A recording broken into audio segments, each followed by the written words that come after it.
Video like जरूर कर लीजिए और ऐसे वीडियो लगातार फ्री में पाने के लिए चैनल को तुरंत सब्सक्राइब कर लीजिए और बेल आइकन को जरूर टैप कर लीजिए ताकि आगे भी सारे वीडियो आपको मिलते रहे। यूट्यूब में फॉलो करते हैं तो प्लीज ये वाला फ्री टेलीग्राम चैनल जरूर ज्वाइन कर लीजिएगा। सारे नोटिफिकेशन सारे अपडेट यहीं पे आते हैं, ध्यान रखिए।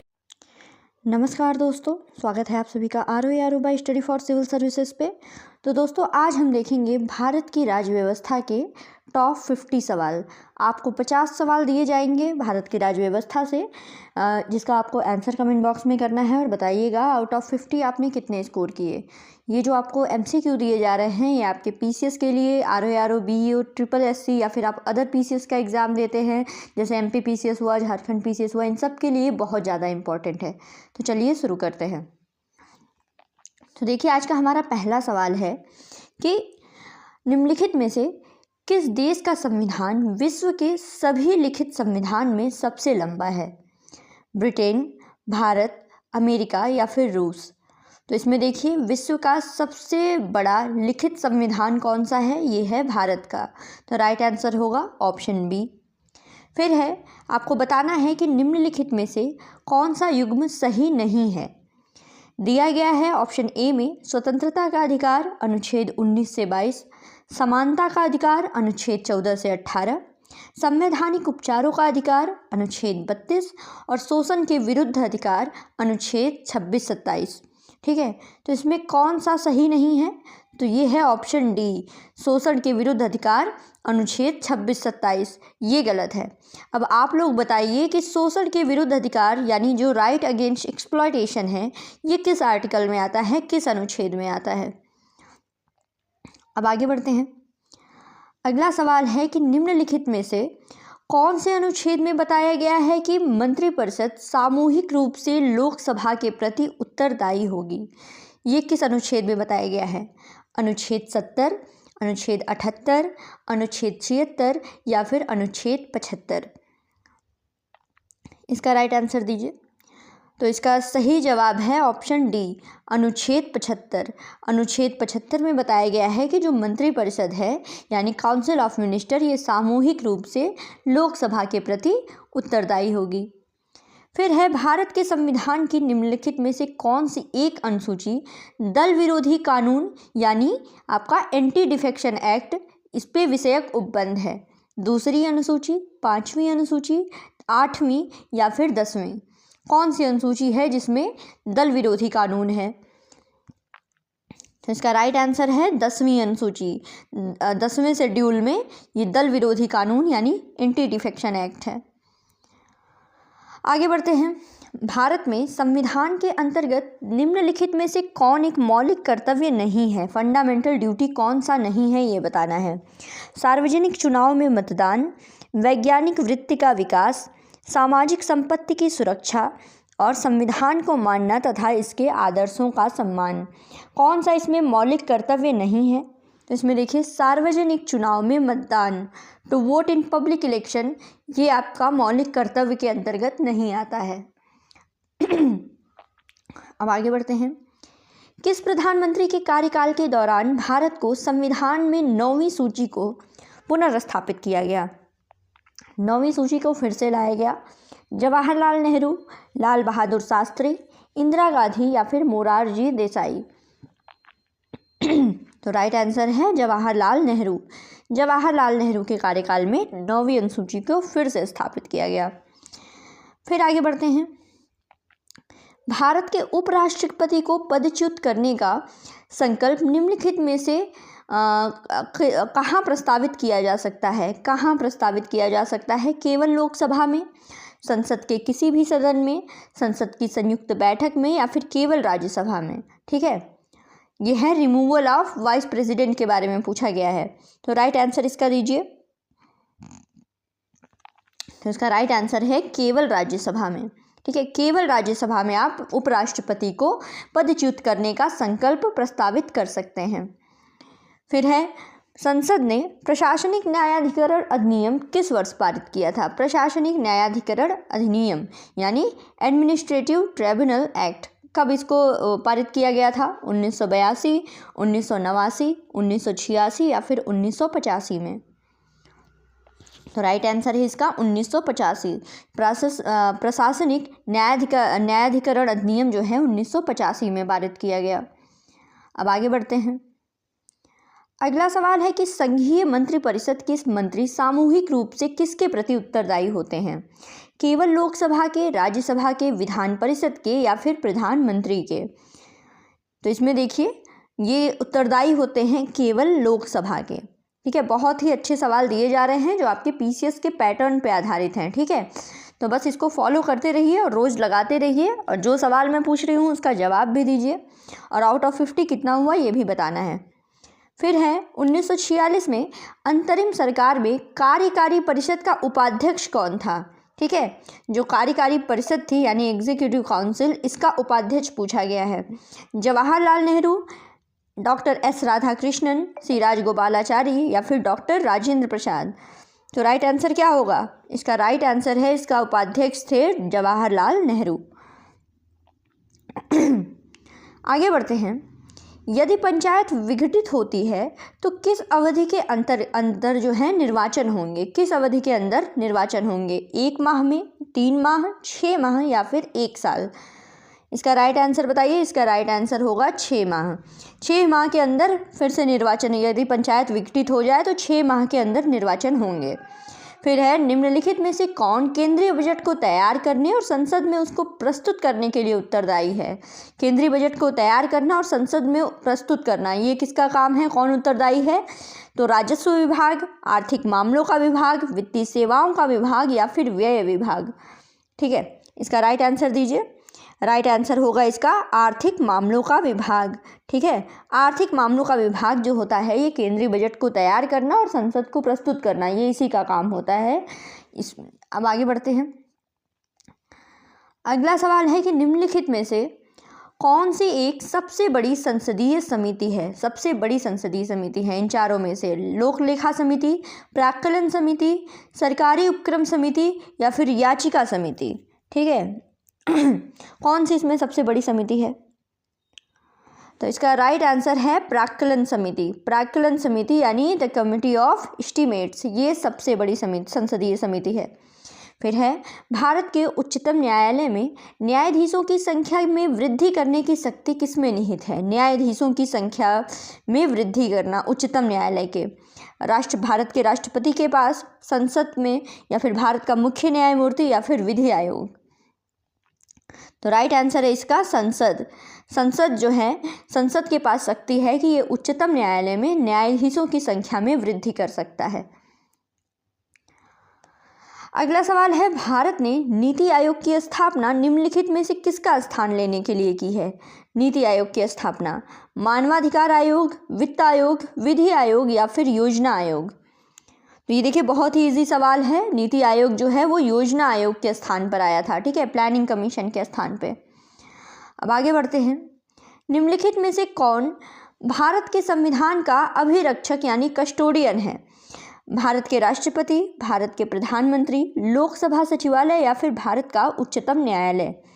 इसका राइट आंसर बताइए। तो इसका राइट आंसर होगा भारत का उच्चतम न्यायालय यानी सुप्रीम कोर्ट ऑफ इंडिया। ये है भारत के संविधान का कस्टोडियन यानी अभिरक्षक।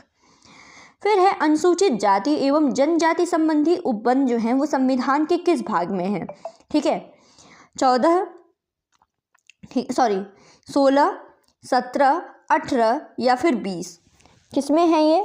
तो इसका राइट आंसर क्या होगा? इसका राइट आंसर होगा ऑप्शन ए। ठीक है, ये हैं 16 में, संविधान के 16वें भाग में। अब आगे बढ़ते हैं। अगला सवाल है कि राष्ट्रीय अनुसूचित जाति आयोग का गठन संविधान के किस अनुच्छेद के तहत किया गया है? ठीक है, ये पूछा गया है आपसे national commission for schedule castes. अनुच्छेद 338 है, 330 है, 332 है या फिर 328 है, ये आपको बताना है। तो इसका राइट आंसर है अनुच्छेद 338। अनुच्छेद 338 में है राष्ट्रीय अनुसूचित जाति आयोग। ठीक है, अनुच्छेद 338। अब आप लोगों के लिए सवाल है कि बताइए अनुच्छेद 332 क्या है? अनुच्छेद 332 के बारे में कमेंट बॉक्स में ज़रूर मेंशन कीजिएगा। फिर है राष्ट्रीय अनुसूचित जाति आयोग में अध्यक्ष सहित कुल कितने सदस्य होते हैं? 5, 6, 4 या फिर 7 अध्यक्ष सहित पूछा गया है, तो इसको बताइए। तो इसमें देखिए अध्यक्ष सहित होते हैं कुल 5 सदस्य, अध्यक्ष और सदस्य मिला के कुल 5 होते हैं। आगे है, राष्ट्रीय अनुसूचित जाति आयोग के सदस्यों की नियुक्ति कौन करता है? जो राष्ट्रीय अनुसूचित जनजाति आयोग है, इसके सदस्यों की नियुक्ति कौन करता है? प्रधानमंत्री, लोकसभा अध्यक्ष, मुख्य न्यायाधीश या फिर राष्ट्रपति? तो इसके सदस्यों की नियुक्ति करता है राष्ट्रपति। आगे बढ़ते हैं, राष्ट्रीय अनुसूचित जाति आयोग अपनी वार्षिक रिपोर्ट किसको प्रस्तुत करता है? राष्ट्रीय अनुसूचित जाति आयोग अपनी वार्षिक रिपोर्ट किसको प्रस्तुत करता है? राष्ट्रपति को, प्रधानमंत्री को, लोकसभा अध्यक्ष को या फिर मुख्य न्यायाधीश को? तो ये अपनी रिपोर्ट प्रस्तुत करता है एनुअल वाली राष्ट्रपति को। अब आगे है, वर्तमान में लोकसभा में अनुसूचित जातियों के लिए कुल कितनी सीटें आरक्षित हैं? अनुसूचित जातियों के लिए, ठीक है, कितनी सीटें आरक्षित हैं लोकसभा में? 79, 75, 84 या फिर 72? तो इसका राइट आंसर है 84। अनुसूचित जातियों के लिए यानी एससीज के लिए लोकसभा में आपकी 84 सीटें जो हैं वो आरक्षित हैं। फिर है, वर्तमान में लोकसभा में अनुसूचित जनजातियों के लिए कितनी सीटें आरक्षित हैं? जनजातियों के लिए 41, 42, 48 या फिर 47? इसका जवाब दीजिए। तो इसका राइट आंसर है 47। इसमें अनुसूचित जनजातियों के लिए लोकसभा में हैं आपकी 47 सीटें। फिर आगे बढ़ते हैं कि प्रथम पिछड़ा आयोग का गठन कब किया गया? पहला बैकवर्ड कमीशन, जिसके अध्यक्ष थे काका कालेलकर, ये बताना है कि कब इसका गठन किया गया? 1953 में, 1956 में, 1952 में या फिर 1960 में? तो देखिए इसका राइट आंसर है 1953। 1953 में है पहला पिछड़ा आयोग, जिसके अध्यक्ष थे काका कालेलकर। अब आगे बढ़ते हैं, अगला सवाल है कि दूसरे पिछड़े वर्ग आयोग का गठन कब किया गया? सेकेंड बैकवर्ड क्लासेस कमीशन का, जिसके अध्यक्ष थे बीपी मंडल। तो 1979 में, 1987 में, 1965 में या फिर 1975 में? तो देखिए इसका गठन किया गया था 1979 में।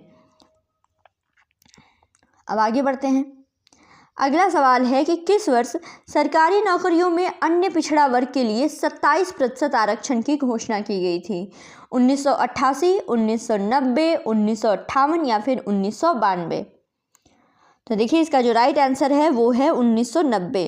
1990 में सरकारी नौकरियों में अन्य पिछड़ा वर्ग जो था, इसके लिए 27% की आरक्षण की घोषणा। फिर अगला सवाल है कि भारत सरकार के द्वारा राष्ट्रीय पिछड़ा वर्ग आयोग का गठन कब किया गया था? यानी आपसे पूछा गया है एनसीबीसी के बारे में, यानी national commission for backward classes. 1993, 1990, 1988 या फिर 1958? तो राष्ट्रीय पिछड़ा वर्ग का गठन किया गया है 1993 में, 1993 एनसीबीसी, याद रखिएगा। फिर आगे बढ़ते हैं, अब पूछा गया है कि राष्ट्रीय पिछड़ा वर्ग आयोग में अध्यक्ष सहित कुल कितने सदस्य होते हैं? 5, 4, 6 या 8? इसका जवाब दीजिए। तो इसमें देखिए अध्यक्ष सहित कुल होते हैं 5 सदस्य, ऑप्शन ए यहाँ सही है। फिर पूछा गया अगला सवाल है कि राष्ट्रीय अल्पसंख्यक आयोग का गठन कब किया गया? यानी नेशनल कमीशन फॉर माइनॉरिटीज़। 1993, 1997, 1996 या फिर 2001? तो देखिए राष्ट्रीय अल्पसंख्यक आयोग का गठन किया गया है 1993 में, ठीक है, 1993 में। अब अगला सवाल है कि मुस्लिम अल्पसंख्यक समुदाय के विकास के लिए राजेंद्र सच्चर की अध्यक्षता वाली 7 सदस्य कमेटी का गठन कब किया गया? ठीक है, 2007 में, 2001 में, 1995 या फिर 2005 में? तो इसका राइट आंसर होगा 2005। 2005 में देखिए राजेंद्र सच्चर कमेटी का गठन किया गया। इस कमेटी में कुल 7 सदस्य थे और ये कमेटी संबंधित थी मुस्लिम अल्पसंख्यक समुदाय के विकास के लिए। राजेंद्र सच्चर कमेटी, ये याद रखिएगा। आगे बढ़ते हैं, किस वर्ष जैन धर्म को मानने वालों को भी अल्पसंख्यक समुदाय के रूप में अधिसूचित किया गया? जैन धर्म मानने वाले को भी अल्पसंख्यक समुदाय में 2014 में, 2011 में, 2010 में या फिर 2012 में? तो इसका राइट आंसर है 2014। अब आगे बढ़ते हैं कि संविधान का कौन सा अनुच्छेद मानव के क्रय विक्रय पर रोक लगा सकता है? ठीक है, मानव के क्रय विक्रय पर रोक लगा सकता है, वो कौन सा अनुच्छेद है? अनुच्छेद 20, अनुच्छेद 19, अनुच्छेद 23 या फिर अनुच्छेद 15? तो ये है अनुच्छेद 23। अनुच्छेद 23 जो है ये इस पर रोक लगा सकता है। अब आगे बढ़ते हैं। अगला सवाल है कि संविधान के किस अनुच्छेद के अंतर्गत पुरुष और स्त्री दोनों सामान्य कार्य के लिए समान वेतन का वर्णन किया गया है? ठीक है, क्या है? To give equal pay to equal work. ठीक है, ये है अनुच्छेद 39 है, अनुच्छेद 35 है, 32 है या फिर इनमें से कोई नहीं? तो इसका राइट आंसर क्या है? इसका राइट आंसर है अनुच्छेद 39। अनुच्छेद 39 में बोला गया है कि स्त्री पुरुष दोनों को समान कार्य के लिए समान वेतन। अनुच्छेद 39। अब आप लोगों के लिए सवाल है कि बताइए अनुच्छेद 32 क्या है? अनुच्छेद 32 बहुत ही इम्पॉर्टेंट, इसके बारे में बताइए, कमेंट बॉक्स में मेंशन कीजिए। अब अगला सवाल है कि ग्राम पंचायतों और नगर पालिकाओं में महिलाओं के लिए कितना आरक्षण है? ग्राम पंचायतों और नगर पालिकाओं में 33%, 15%, 30% या फिर 50%? तो इसका राइट आंसर है 33%। ग्राम पंचायतों और नगर पालिकाओं में महिलाओं के लिए आरक्षण 33%। अगला सवाल है कि राष्ट्रीय महिला आयोग का गठन कब किया गया? 1957 में, 1996 में, 1955 में या फिर 1992 में? तो राइट आंसर है इसका 1992। राष्ट्रीय महिला आयोग का गठन किया गया 1992 में। आगे बढ़ते हैं।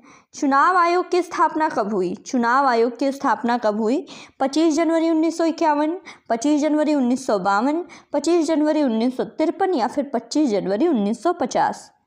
इसका राइट आंसर क्या होगा? इसका राइट आंसर है 25 जनवरी 1950 को हो गई चुनाव आयोग की स्थापना। फिर है प्रत्येक वर्ष मतदाता दिवस किस दिन मनाया जाता है? मतदाता दिवस किस दिन मनाया जाता है? 25 जनवरी, 25 फरवरी, 5 फरवरी या फिर 15 फरवरी?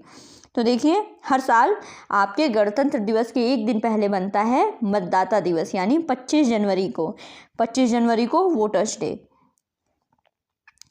अगला सवाल है कि निर्वाचन सुधार हेतु संथानम की अध्यक्षता में कमेटी कब बनाई गई थी? 1962 में, 1960 में, 1961 में या फिर 1965 में? तो इसका राइट आंसर क्या होगा? इसका राइट आंसर होगा 1962। 1962 में बनी संथानम कमेटी, और ये किससे रिलेटेड है? ये है निर्वाचन सुधार हेतु। ठीक है, for electoral reforms, Santhanam committee. फिर है मतदाता की आयु 21 वर्ष से घटा करके 18 वर्ष कब की गई थी? 1990 में, 2005 में, 2007 में या फिर 1989 में? इसका राइट आंसर है 1989। अब आप लोगों से सवाल है कि बताइए ये कौन सा अमेंडमेंट है, कौन सा कॉन्स्टिट्यूशनल अमेंडमेंट है जिसमें ये आयु जो है 21 वर्ष से घटा करके 18 वर्ष की गई थी? कमेंट बॉक्स में ज़रूर मेंशन कीजिएगा, बहुत ही इंपॉर्टेंट। ये देखिए, मैं जितने सवाल आप लोगों से करा रही हूँ और एक्स्ट्रा जो क्वेश्चन मैं आप लोगों से पूछ रही हूँ, इसी में से एग्ज़ाम में आएगा, इससे बाहर कुछ आना जाना है नहीं। तो बस जो मैं सवाल पूछते जा रही हूँ उसका भी जवाब देने का ट्राई किया कीजिए। अगला सवाल है कि निर्वाचन सुधारों के लिए दिनेश गोस्वामी की अध्यक्षता में समिति कब बनाई गई थी? 1990, 2005, 2007 या फिर 2001? तो इसका जवाब दीजिए। तो इसका राइट आंसर है 1990। सबसे पहले तो देखिए, दिनेश गोस्वामी कमेटी ये बन गई 1990 में, और दिनेश गोस्वामी कमेटी रिलेटेड किससे थी? तो ये थी निर्वाचन सुधारों के लिए। ठीक है, ये भी थी इलेक्टोरल रिफॉर्म्स के लिए। आगे है, राष्ट्रपति का चुनाव लड़ने के लिए प्रस्तावक और समर्थक निर्वाचकों की संख्या कितनी है? 40, 50, 30 या फिर 15? ठीक है, ये बताना है आप लोगों को। बहुत ही बढ़िया सवाल है। तो इसमें देखिए, समर्थक निर्वाचकों और प्रस्तावकों की संख्या है कुल 50 राष्ट्रपति का चुनाव लड़ने के लिए। राष्ट्रपति का चुनाव लड़ने के लिए आपके पास प्रस्तावक यानी प्रपोजर्स भी 50 होने चाहिए, और समर्थक निर्वाचक यानी सपोर्टर इलेक्टर्स जो हैं वो भी 50। फिर है राष्ट्रपति चुनाव के निर्वाचन में जमानत राशि। ठीक है, जमानत राशि कितनी है, यानी सिक्योरिटी डिपॉजिट 15,000 रुपये, 10,000 रुपये, 12,000 रुपये या फिर 18,000 रुपये। तो इसके लिए देखिए जमानत राशि है 15,000 रुपये। ठीक है, 15,000 रुपये राष्ट्रपति के चुनाव के निर्वाचन में। आगे बढ़ते हैं। स्वतंत्रता के बाद पहली प्राक्कलन समिति, ठीक है, पहली एस्टीमेट कमेटी पूछा गया है कि किस साल गठित की गई थी स्वतंत्रता के बाद, 1948 में, 46 में, 50 में या फिर 51 में। तो ये आपको बताना है। तो ये सबसे पहली गठित की गई थी 1950 में स्वतंत्रता के बाद। फिर है अगला सवाल कि संविधान में मंत्रिमंडल शब्द का एक ही बार प्रयोग किस अनुच्छेद में हुआ है।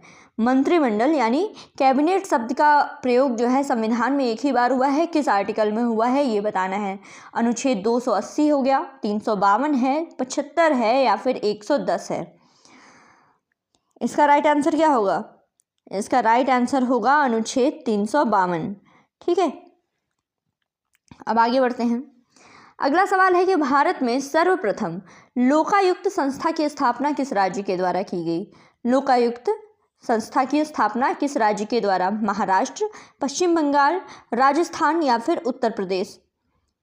तो इसका राइट आंसर क्या है? इसका राइट आंसर है महाराष्ट्र। सबसे पहले लोकायुक्त कहाँ पे? महाराष्ट्र में। अब आप लोगों के लिए सवाल है कि प्रेजेंट में उत्तर प्रदेश के लोकायुक्त का नाम बताइए। उत्तर प्रदेश के लोकायुक्त का नाम बताइए।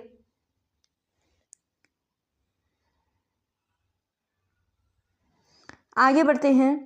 भारत में संवैधानिक ऑम्बुड्समैन का विचार संसद में सर्वप्रथम किसने प्रस्तुत किया? अशोक कुमार सेन ने, शांति भूषण, वीपी सिंह या फिर के संथानम ने। तो इसका राइट आंसर है अशोक कुमार सेन। इन्होंने संवैधानिक ऑम्बुड्समैन का विचार संसद में पहली बार प्रस्तुत किया था। अब अगला सवाल पूछा गया है कि भारतीय संसद में लोकपाल बिल सर्वप्रथम कब प्रस्तुत किया गया? लोकपाल बिल 1960, 1964, 1968 या फिर 1974, ये बताना है। तो इसका राइट आंसर है 1968। 1968 में पहली बार लोकपाल बिल जो है ये प्रस्तुत किया गया था। फिर है किस आयोग ने भारतीय प्रशासन में लोकपाल की स्थापना की सिफारिश की है? संथानम कमेटी, अशोक मेहता कमेटी, प्रथम प्रशासनिक सुधार आयोग या फिर थुंगन समिति। तो इसका राइट आंसर क्या होगा?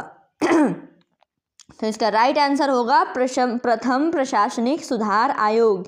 इसने जो पहला एडमिनिस्ट्रेटिव रिफॉर्म कमीशन है, इसने भारतीय प्रशासन में लोकपाल की स्थापना की सिफारिश की है। अब आप लोगों से बिल्कुल एक बहुत ही इम्पॉर्टेंट सवाल है जो एग्ज़ाम में पूछा जाता है। बताइए आपकी थुंगन समिति किससे रिलेटेड है, अशोक मेहता समिति किससे रिलेटेड है, संथानम कमेटी किससे रिलेटेड है, और साथ ही साथ वो बलवंत मेहता भी लिख लीजिए। ठीक है, ये चारों कमेटियां बताइए ये किससे रिलेटेड है। अब देखिए इनसे अभी मैं यहीं पे बता दे रही हूँ कि जैसे ये जो कमेटी वाला है इसमें तो इस तरीके का सवाल एक पूछा जा सकता है। दूसरा आपको जो मैंने अभी प्रश्न पूछा कि कोई कमेटी किस चीज़ से रिलेटेड है, ऐसे मिलान करने को दे देगा। तीसरी थुंगन कमेटी हुई, संथानम हुई, अशोक मेहता हुई, बलवंत मेहता हुई, इनका इस्टेब्लिशमेंट ईयर याद कर लीजिएगा। ठीक है, ये क्या करेगा आपको क्रोनोलॉजिकल ऑर्डर में लगाने को दे देगा कि भाई आप क्रोनोलॉजिकल ऑर्डर में लगाइए कि कौन सी कमेटी पहले आई थी। ठीक है, तो इस तरीके के 2-3 सवाल जो हैं आपके एग्ज़ाम में पूछे जाते हैं। इसीलिए मैं कह रही हूँ कि ये वीडियो जो है देखना पूरा इंपॉर्टेंट है, क्योंकि बीच बीच में मुझे जो जो चीज़ें याद आती जाती हैं मैं इसमें बताते जाती हूँ। ठीक है, तो इसको आप अपनी नोट्स बना के रख लीजिएगा कि कौन सी कमेटी पहले आई और कौन सी किससे रिलेटेड है। यही 4-5 कमेटीज़ जो हैं वो इंपॉर्टेंट है, और पहले भी मैंने कुछ कुछ का नाम बताया, जैसे के संथानम हो गया। ठीक है, तो ऐसे ही लगभग आपके तो पास 10-12 कमेटियों के नाम आ जाएंगे। आप उससे आराम से एग्जाम में 1 सवाल या 2 सवाल आएंगे जो एलिमिनेट करके आप निकाल लेंगे। पॉलिटी के सवाल कमेटी से ज़रूर आते हैं, और बता दिया मैंने कैसे कैसे आते हैं। अब अगले सवाल की तरफ चलते हैं कि भारत में लोकपाल शब्द ये किसने दिया था? लोकपाल शब्द मोरारजी देसाई ने, शांति भूषण ने, LM सिंघवी ने और मनमोहन सिंह ने। ठीक है, ये लोकपाल नाम किसने दिया था? तो ये लोकपाल शब्द दिया था LM सिंघवी ने। ये भी बड़े फेवरेट हैं आयोग के। LM सिंघवी कमेटी भी एग्जाम में पूछी जाती है। ठीक, लोकपाल शब्द दिया LM सिंघवी ने। और आज का हमारा आखिरी सवाल, पहला कह रही हूँ, आज का हमारा आखिरी सवाल रहेगा कि सर्वप्रथम ऑम्बुड्समैन किस देश में शुरू हुई? स्वीडन, न्यूजीलैंड, ऑस्ट्रेलिया या फिर भारत। तो इसका राइट आंसर है स्वीडन। ठीक है, सबसे पहले ओम्बुड्समैन स्वीडन में। तो दोस्तों ये रहा हमारा आज का 50 सवाल आपकी पॉलिटी से। देखिए ऐसे ही सवाल एग्ज़ाम में पूछे जाते हैं, यही पैटर्न आपको फॉलो करना है। आप यूपी पीसीएस का एग्ज़ाम देने जा रहे हैं, अदर पीसीएस देने जा रहे हैं, ठीक है। इन सब में सिलेबस जो है, जैसे जो कोर सब्जेक्ट आपके होते हैं, history, geography, polity, economy, environment, science, ठीक है, ये सिलेबस तो आपका घूम फिर के वही रहता है। ठीक है, तो बस आपको प्रैक्टिस बनाए रखनी है। तो बस ये रहे आज के आपके पॉलिटी के 50 सवाल। इस 50 में मैंने 20 सवाल मैंने पूछे होंगे, तो इन 20 का आपको आंसर देना है कमेंट बॉक्स में, और इस 50 में आउट ऑफ 50 आपने कितना स्कोर किया ये मुझे बताना है। ठीक, और किसी भी क्वेश्चन में अगर आपको डाउट हो तो बेझिझक आप कमेंट बॉक्स में मेंशन कीजिएगा, आपका वहाँ पे डाउट क्लियर किया जाएगा। ठीक है, बाकी आपकी कुछ और डिमांड हो, अगर आप कुछ एक्स्ट्रा पढ़ना चाहते हो तो वो भी आप मेंशन कर सकते हैं, आपको मैं क्लासेस बना के दे दूँगी। ठीक है, तो बस पढ़ते रहिए। All the best, thank you so much.